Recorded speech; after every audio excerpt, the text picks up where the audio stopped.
राजकारण असो वा जनतेच्या समस्या, प्रत्येक क्षणावर लक्ष ठेवणारा एकच चॅनल, महाराष्ट्र लाईव्ह न्यूज।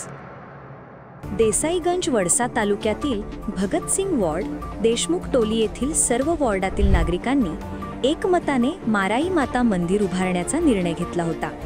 ही बाब नरेश राऊत, राहणार देशमुख टोली वडसा यांच्या लक्षात येताच त्यांनी तत्काळ त्या ठिकाणी भेट देऊन जागेची पाहणी केली।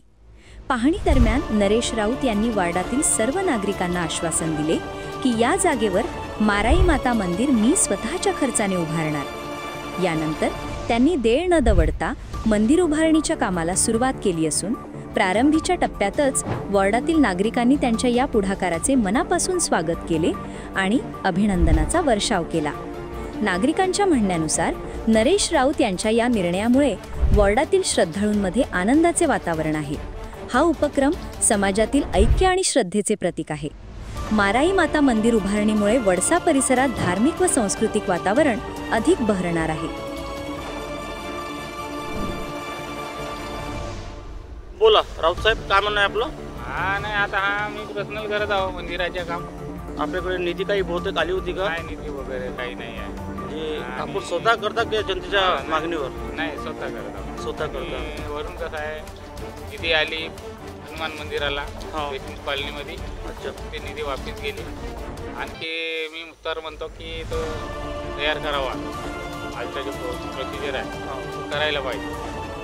आता हे जो तुम्ही बांधकाम करून राहिले याच्यावर दिसून राहिले, आता खड्डे वगैरे जे बांधकाम चालू हे झालेले आहेत ते निधीतून केले नागरिकांच्या पैशांना की तुम्ही सहकार्य करून राहिले? आपलं पर्सनल म्हणजे वार्डासाठी करून राहिले, वाड्याच्या लोकांसाठी सहकार्य तुम्ही करून राहिले आपल्या जनतेसाठी? ओके, बाकी काही पुन्हा लोकांसाठी काही नाही? नाही, लोकांसाठी काय, मंदिरात कोणी येऊ, कोणी जनतेसाठी जाईल, जनतेसाठी ना? ठीक आहे सर, धन्यवाद। त्या मंदिराची निधी आलेली वापसी गेली, त्याच्याबाबत आपल्याला अजून आपली परत पाहिजे। काय म्हणायचं आपलं? भगतसिंग वॉर्ड, देशमुख टोली, देसाईगंज वडसा। देसाईगंज वडसा जी, आपल्याकडे निधी आलेली होती जी, परत गेली नाही निधी, आपल्याला निधी पाहिजे। मैं नरेश राउत, मेरे वार्ड की निधि वापिस होना, काम होना। कितने लाख की निधी आहे सर आपको? 25 लाख की। अच्छा, ते तुमची जर डिमांड केली होती 25 लाख की मंजूर झाली होती, परंतु काम नहीं झाला? काम कुछ भी नहीं हुआ है। अच्छा, और वो जरूरी है। हमारा मंदिर खाली पड़ा है अभी। हाँ बोला सर, तुम्ही काय म्हणले?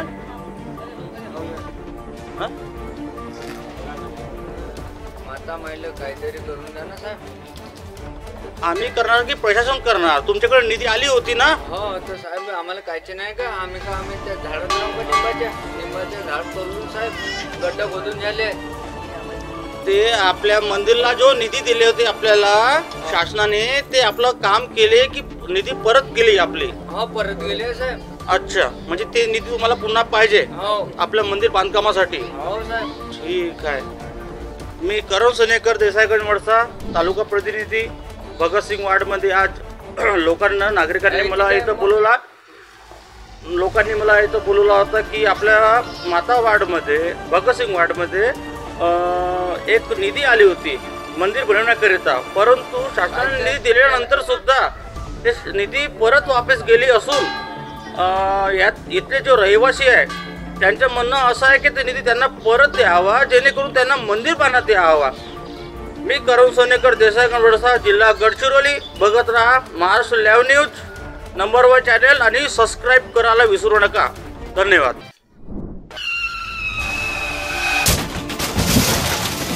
आता गाडीवर मोबाईल नंबर नाही तर इमर्जन्सी QR कोड लावा, जे तुम्हाला अडचणीच्या वेळी मदत करेल।